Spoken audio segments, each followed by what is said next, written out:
우리가 이 땅을 살아가면서 방황하고 헤매는 이유가 무엇입니까?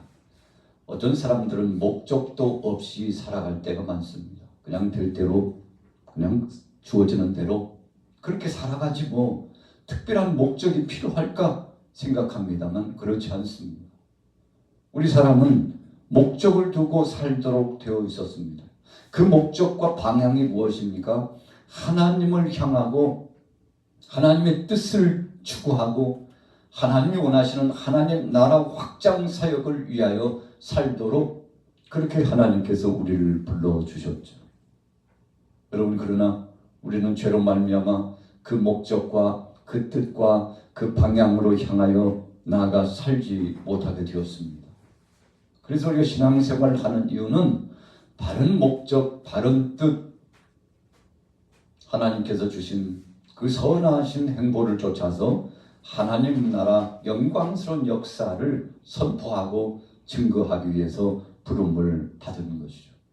그 두 분의 뜻대로 살면 우리 속에서 마치 생수가 흘러나온 것처럼 영광스러움을 경험하게 된다는 것입니다. 우리가 예수님을 구주로 영접하기 전에는 마귀의 종이었습니다. 그러나 예수님을 영접하고부터는 신분이 달라졌어요. 소속이 달라졌습니다. 하나님 영광을 위하여 살기 시작했습니다. 생각하는 것이나 말하는 것이나 행하는 이 모든 범사가 하나님 뜻대로 살아갈 수 있는 방향의 전환이 나타나게 된 것이죠. 오늘 37절에 보세요. 명절이라고 그랬습니다. 자, 보세요. 37절. 명절 끝나고 큰 날에 예수께서 서서 외쳐 이르시되 누구든지 목마르거든 내게로 와서 마시라. 누구든지 목마르거든 내게로 와서 마시라 그랬습니다. 이 명절이 어느 때입니까? 우리가 성경을 보면은 초막절임을 알 수가 있습니다. 오늘 예수님께서 명절이라고 말씀했죠. 그것도 명절 끝날이라고 했습니다. 일주일 동안 초막을 짓고서 하나님 앞에 올려드릴 때 그것도 끝자락에 여러분 어떤 일이 일어났나요? 예수님께서 그 무수한 백성들에게 선포적인 약속의 표징을 나타내 주셨는데 누구든지 나를 믿는 사람들은 성경의 이름과 같이 그 배에서 생수의 강이 흘러나오게 되리라고 말씀해 주신 겁니다. 여러분, 초막절을 지키면서 해방의 감격을 추억하는 것이죠. 하나님이 구원해 주신 해방의 감격을 추억하는데 오늘 신약 성경에 예수님께서 사랑하는 백성들에게 말씀해 주시면서 이제 다시는 고통의 때는 없을 것이라. 여러분, 그래서 우리가 예수를 그리스도로 영접하면 그때부터 우리 인생의 방황이 끝나는 것입니다. 예수님을 구주로 영접하고 있으면서도 아직도 방황하고 있고 또 신음하고 괴로워하고 있고 절망감 속에 낙담하고 있고 문제 속에 파묻혀가지고 괴로워하고 고통스러워하고 있다면 뭔가 문제가 있는 것이죠. 어떤 문제입니까? 우리가 주님을 잘못 이해하고 있거나 잘못된 신앙의 삶을 통해서 고통이 과중되고 있다는 사실을 알아서 우리가 바른 신앙생활을 해 나가야 된다는 것을 말씀하고 있는 것입니다. 이 당시 갈급해하는 자들을 주님께서 보시고 저들에게 소망을 주시고자 원하셨던 겁니다. 여러분, 그래서 오늘 저녁에도 수요 예배로 나오셨습니다만 사랑의 예수님께서 저와 여러분들에게 갈등은 끝나고 이제는 새 소망을 가지고 살아갈 수 있도록 문을 열어주시고자 하시는 거죠. 에스겔서의 말씀에 보니까 에스겔 선지자가 하나님의 섭리와 은혜를 경험하고 생수의 강의 역사를 경험하죠. 그런데 그 생수가 어디서부터 나왔습니까? 바로 성전 문턱에서부터 그 생명수가 흘러나왔습니다. 흘러가더니 사해 쪽으로 흘렀어요. 사해는 죽은 바다입니다. 염분이 많아가지고 도저히 여기는 생물이 성장할 수도 없고 생활할 수도 없는, 그래서 죽은 물이죠. 그래서 사해라고 부르는 거죠. 그런데 하나님의 은혜 강물이 이 사해 바다로 흘러 들어가는 것을 에스겔 선지자가 목도에서 깜짝 놀랐죠. 물이 점점점 흘러가더니 이 물이 무릎에 찼습니다. 그리고는 나중에 허리에 찼습니다. 또 더 나아가서 이 물이 가슴에 차고 나중에는 수영할 물까지 되었습니다. 여러분, 이런 순차적으로 에스겔 선지자에게 물의 흐름의 역사를 보여주셨는데 분명한 것은 이 물이 어디로 흘러가느냐 하는 것입니다. 도무지 소망 불가능한 이 사해 바다 쪽으로 흘러 들어갔는데 여러분, 이 물을 만나는 곳마다 새로운 새순이 돋고 그리고 식물이 자라고 거기서 물고기 떼들이 왕래하면서 어부가 고기를 잡고 여러분, 신기한 체험을 한 거예요. 도무지 안 될 것이라고 생각한 정황을 눈으로 보았는데 하나님께서 바꾸어 주셔서 되게 하시는 역사를 보았어요. 참 기적을 체험한 것이죠. 여러분, 그 약속의 말씀은 어떤 말씀이었습니까? 택한 하나님의 백성들 바벨론 포로 가운데서 해방을 시켜주시고 나라를 빼앗긴 서름과 압박, 예루살렘이 초토화돼 버리고 성전도 파괴되고 고향을 잃고 일가 친척을 잃어버리고 자녀들을 빼앗기고 종살이하면서 살았던 소망 없는 그들에게 소망을 주시겠다는 약속의 말씀 아니었습니까? 여러분, 그래서 물의 역사, 오늘 본문에 나타나는 이 생수의 강의 역사는 에스겔 선지자가 경험했던 그 강물의 역사와 같은 의미입니다. 그래서 그 물이 흘러서 닿는 곳마다 소생하는 역사가 나타났어요. 오늘 예수님이 사랑하는 백성들에게 명절 끝날에 그 말씀을 주시는 거예요. 너희가 지금까지 구약에서 약속한 바로 그 메시아를 고대했는데 그 메시아가 나라는 것입니다. 예수님이 메시아시고 예수님을 바라보고 그분을 주목하면 소망이 넘친다는 사실, 구원의 역사가 있다는 사실, 나라도 민족도 가정도 개인도 새로운 소망을 경험하게 된다는 사실을 예수님께서 말씀해 주신 것이죠. 여러분, 그래서 그 배에서 그랬어요. 그 배에서. 왜 그 배에서입니까? 주님이 주신 이 물을 마셨을 때 역사가 나타난다는 것을 말씀하기 위함입니다.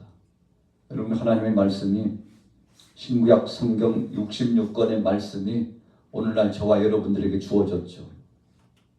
그런데 이 말씀이 있으면 뭐합니까? 이 말씀을 가지고 하나님 영광을 위하여 믿음을 갖고 살아가지 않으면 전혀 의미가 없는 것이라는 것입니다. 여러분, 그런데 믿음으로 이 말씀을 받아 먹고 그 말씀을 되새기고 눈으로 그리고 귀로 마음속으로 고백하면서 아멘 아멘 하고 하나님 앞에 영광 돌려 나가는데, 여러분, 우리가 먹고 마시는 이 음식을 통해서 영양분이 몸에 흡수되는 것처럼 하나님의 말씀도 그런 역사가 나타난다는 것입니다. 그래서 말씀을 먹으면 믿음이 성장하고 말씀을 받아 먹으면 우리의 문제가 해결되고 하나님의 생명된 말씀을 받아 먹으면 그 속에서 힘이 솟구치는 능력과 권능을 경험하게 되는데, 37절 후미에 보세요. 아주 분명히 말씀하셨죠. 누구든지 목마르거든 내게로 와서 마시라. 내게로 와서 마시라. 여러분, 물이 주어졌는데 그냥 눈으로 구경만 하고 있으면 역사가 나타나지 않습니다. 그 물을 마셔야 돼요. 하나님께서 약속의 말씀을 주셨으면 약속의 그 말씀을 붙잡고 신실한 믿음을 가지고 적극적으로 실천하면서 실행해야 합니다. 생각만 하고 있으면 기적이 나타나지 않아요. 우리 아마교회 사랑하는 교우들도 오늘 본문에 말씀하신 것처럼 누구든지 그랬어요. 예외가 없다는 것입니다. 믿음으로 받기만 하면, 믿음으로 아멘 하기만 하면, 믿음으로 주님 앞에서 감사로 받아 그 말씀을 실행해 나가기만 하면 그 다음은 주님이 책임져 주신다는 것입니다. 그래서 오늘 예수님께서 37절에 분명히 말씀했어요. 누구든지 목마르거든 내게로 와서 마시라.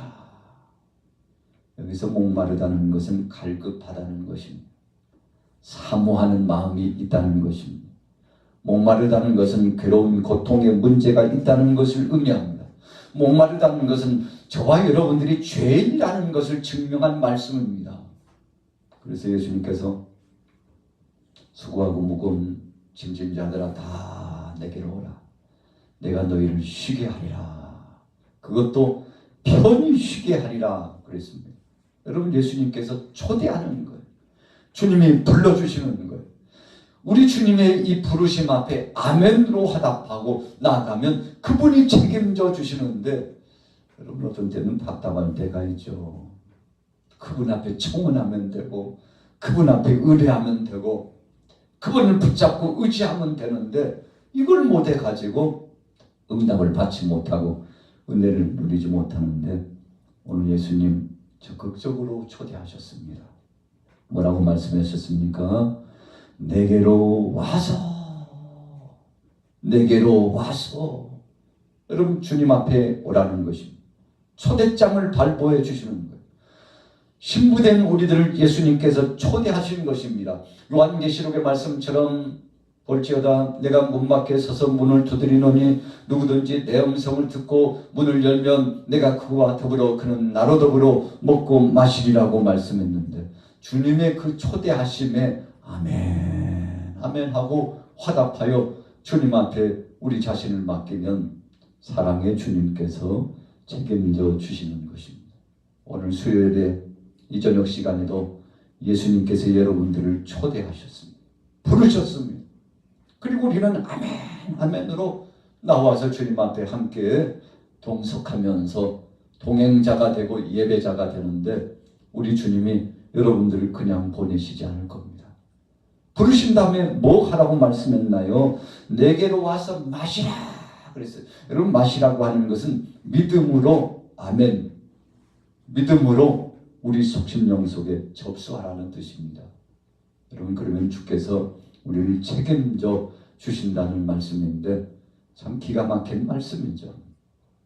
값없이 돈 없이 주님이 주신 선물을 받으라고 말씀한 겁니다. 우리에게 뭐 1억을 가져와라, 10억을 가져와라. 야, 좀 좋은 음식, 맛있는 맛깔스러운 음식이 있으니까 그거 좀 진상을 좀 차려봐라. 오늘 예수님께서 그런 거 요구하지 않으셨죠. 뭘 원하셨습니까? 우리의 믿음을 원하셨어요. 내 삶의 주인이 주님이라는 믿음의 고백을 원하셨어요.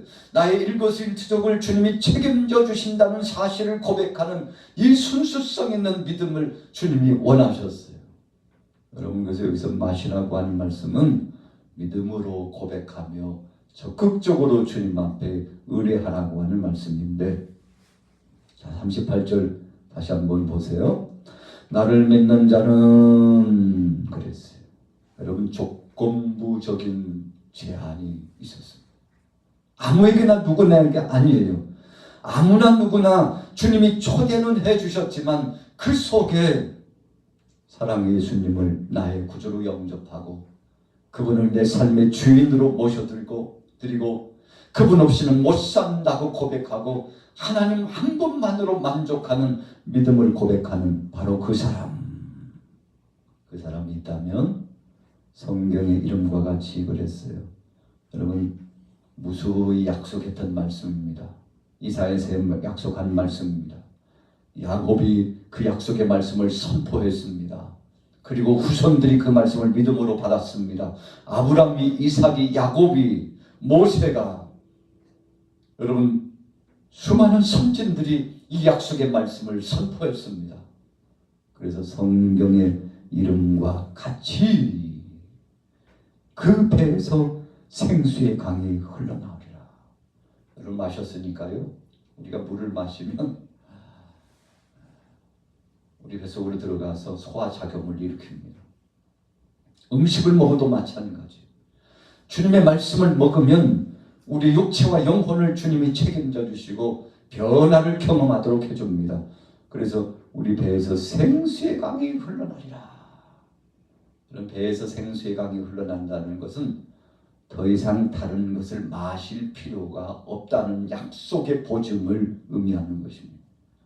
우리가 예수님을 구주로 한번 영접하면 그 순간 그분이 우리의 구주가 되시고 우리는 구원받은 백성이 되고 하나님의 자녀가 되어서 하나님을 아버지라고 고백하게 되고 사랑의 예수님을 우리의 신랑으로 모셔드리고 그분 없이는 못 산다는 고백과 함께 그분과 동행하면서 행복한 삶이 진행되게 되지 않습니까?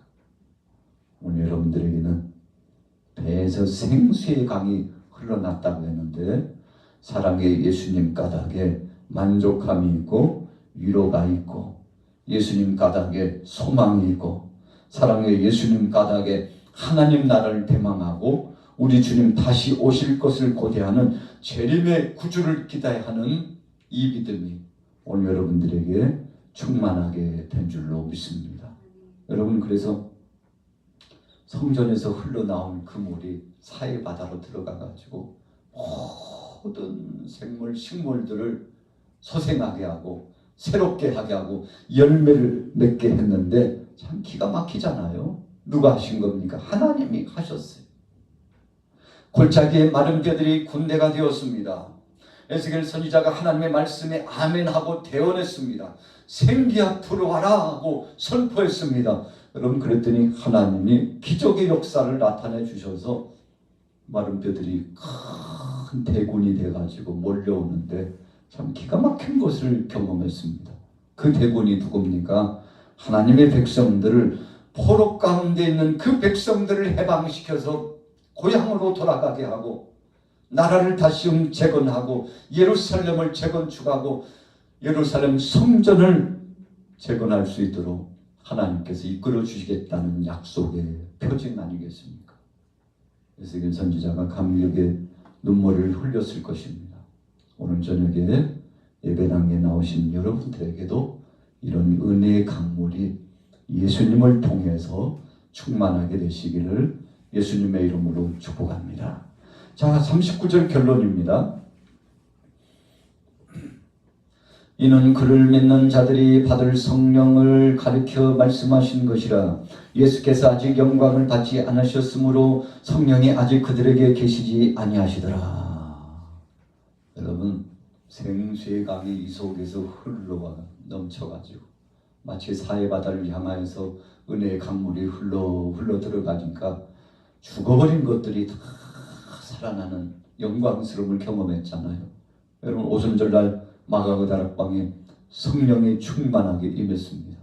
그랬더니 12 제자를 비롯한 모든 제자들이 하나님의 백성들 귀한 권속들이 은혜를 경험해가지고 그때부터 예수님이 누구신지를 알고 예수님께서 구세주인 것을 확신하게 되고 죽어도 산이라고 하는 부활 소망이 이 속에서 생수처럼 솟구쳐 오르고 여러분, 어떤 상황 속에서든지 이 진주와 같고 보물과 같은 보배로운 이 하나님 나라 확장의 복음 증거의 역사를 증거하겠다고 하는 담대함이 생겨나가지고 여러분, 그때부터 교회가 세워지기 시작하는데 이 역사를 누가 말릴 수 있겠습니까?